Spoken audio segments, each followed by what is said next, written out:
This video is brought to you by Card Kingdom. Head on over to cardkingdom.com to pre-order your Kaldheim cards today. Hey friends, Kaldheim pre-constructed decks have been revealed, which means it's time for another round of my Precon upgrades. I'll go over how each pre-constructed deck plays, why you should buy it, analyze its strengths and weaknesses, then use that information to recommend the most optimal and impactful upgrade options on a budget, including sample $20 and $200 upgrade lists. Keep in mind that this video is an abbreviated version of my accompanying article linked in the video description below, so if you're looking for a more in-depth analysis of the Precon, then check out the article. Today we're covering the Precon Elven Empire, a Golgari Elfball deck looking to quickly amass a huge amount of elves on the battlefield and snowball out of control to win the game. This deck showcases the strengths of green elves, the primary color of the tribe, which specializes in generating a silly amount of mana with cards like Elvish Archdruid, and flooding the board with tokens with cards like Lys Alana Huntsmaster, and combines it with the strengths of black elves, giving the tribe powerful ways to close out games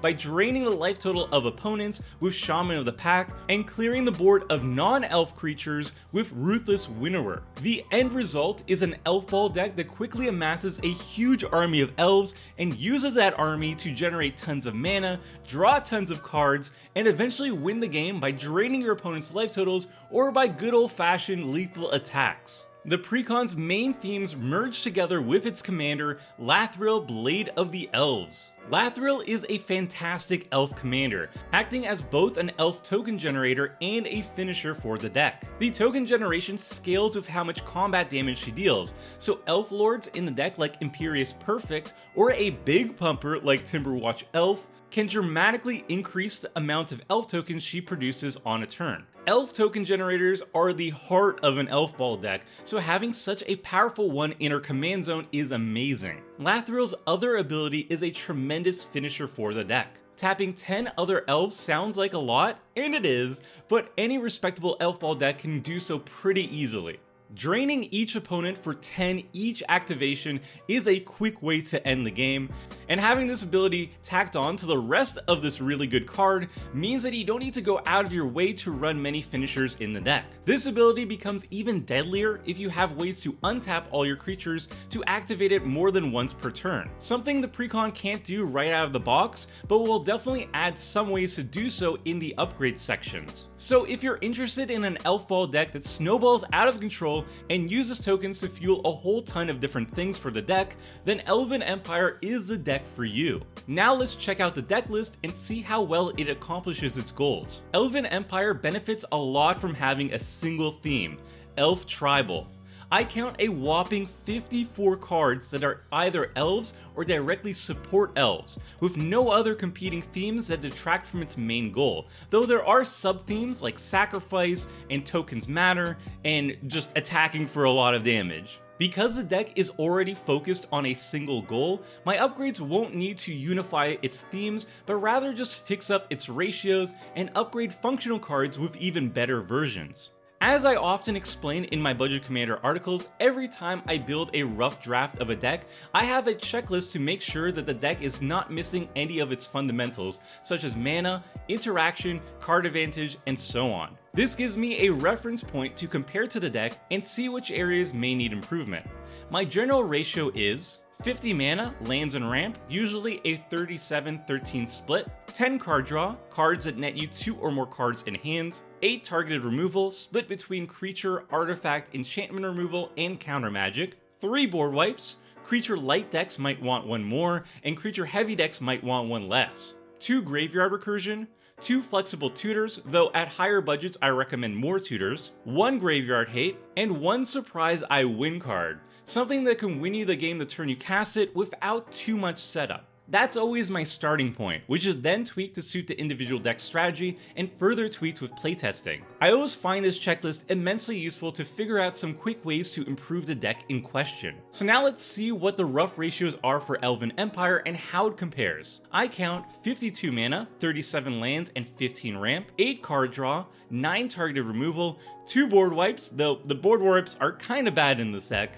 5 graveyard recursion, 0 flexible tutors, 0 graveyard hate, and 3 surprise I win cards. At a glance, the ratios here are quite good, but I'm a bit disappointed in the total absence of graveyard hate. Now, in the accompanying article, I go over the individual cards that make up this precon and single out my most and least favorite cards in each section, so check out the article if you want a more in-depth analysis. But for this video, I'm just going to skip ahead to the upgrades. My goal with the upgrades is to speed up the deck by lowering its average converted mana cost, add better board wipes because the current options are kinda lacking, and strengthen the Elfball game plan by replacing weaker cards with more powerful options. With that in mind, here are $20 worth of card swaps to make the deck significantly better. And keep in mind that this upgrade was $20 at the time of this recording, but prices are volatile and can change significantly by the time you're viewing it, which is unfortunately just how an unregulated market is like. So with that out of the way, here are the upgrades.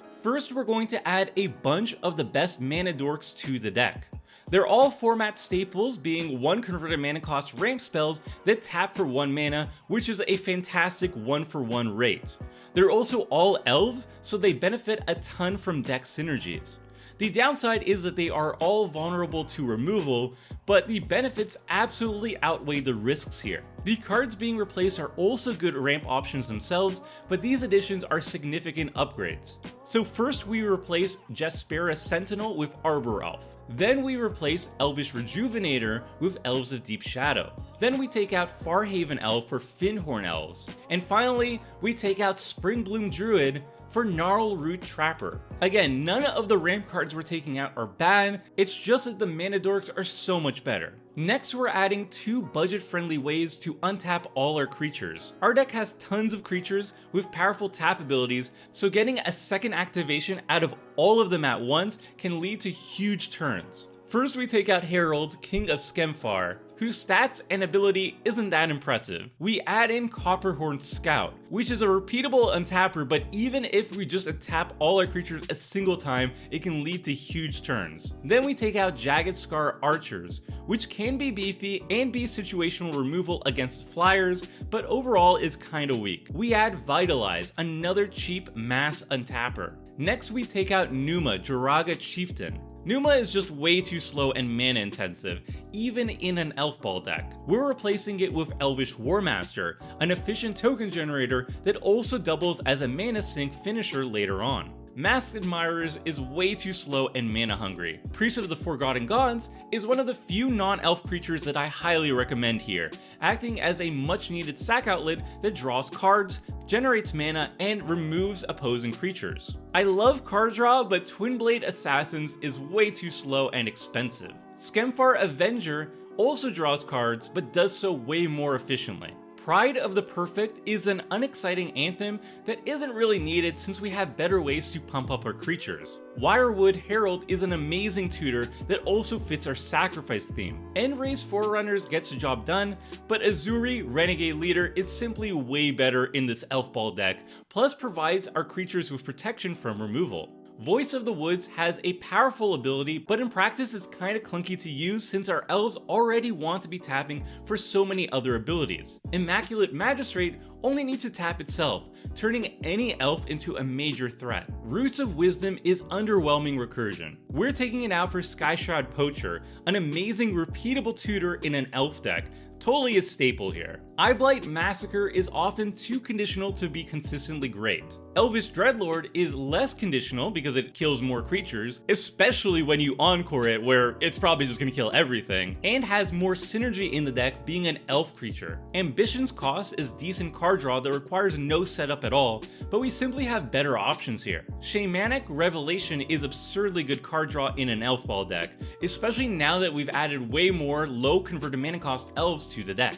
Return Upon the Tide is okay, but Herald Unites the Elves does the exact same thing immediately with its first chapter, and in later turns generates even more value. Finally, I saved the best for last by adding Skull Clamp, the single best upgrade in the deck. It's busted card draw in a deck that floods the board with 1/1s, and also a sack outlet to get all those sweet drain triggers in our deck. We're adding it for Crown of Skemfar, which is a flavorful card, but also slow and weak. Now here's how the Precon looks like with the $20 upgrade installed. The deck is much faster thanks to a lowered average CMC, it's more consistent thanks to better tutors and more explosive card draw, and we've improved the deck's finishers and removal sections while adding some much needed sack outlets as well. Next up, we've got the $200 upgrade.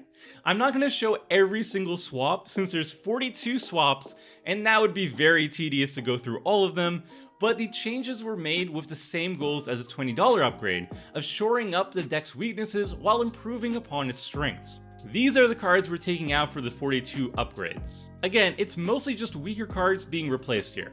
Finally, here's the Precon with the $200 upgrades installed. The main difference between the $20 and $200 lists is that the latter is way faster at winning the game than the cheaper version, but both versions play the same and have the same goals. And that's it for my Elven Empire Precon upgrade. I'm working on my Kaldheim Commander review now, so check out the MTG Goldfish website for those articles in the next few days. Also, let me know which Kaldheim Commanders you'd like to see me cover in a future Budget Commander video or streams.